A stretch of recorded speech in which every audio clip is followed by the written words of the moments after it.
Драго ми е што во анкетите, кога прашуваме граѓаните дали излеговте на референдумот, се движат од 68 до 78% дека излегле граѓаните на референдум, а знаеме дека бројката беше 37. Овде согледуваме една одговорност кај граѓаните дека не би дозволиле заради нивна недоволна посветеност да останат дома во втор круг. Тоа ни дава за право да бидеме малку поспокојни, но сето тоа зависи колкав амбиент ние ќе создадеме на самите избори и да ги мотивираме граѓаните да излезат. Тие кога ќе ги прашате денеска дали ќе излезете на претседателски избори на прв и на втор круг, 78% викат за, ќе излезем. Но не е исто тоа што го кажуваат на анкетите и тоа што е во пракса.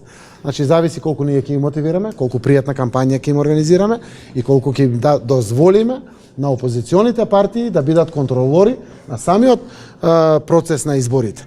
Изборите исклучително мора да бидат фер, регуларни, демократски, кристално чисти. Затоа што Македонија не смее да се враќа веќе назад.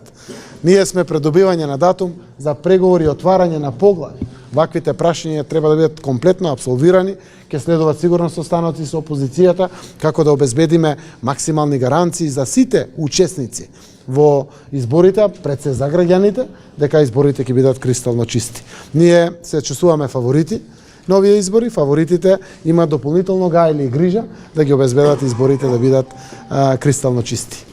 Премиера, се извинувам само што едно прашање. Професорката Стојановска веќе избрана како кандидат на опозицијата, на новинарско прашање Струга рече дека доколку е прифатливо таа како решение за консензуален кандидат прифатила да биде кандидат на СДС. Интересни коментари. Веднаш ќе кажам, не е прифатлива. Тоа е надвор од секој можен концепт во кој што е огромно мнозинство за граѓаните.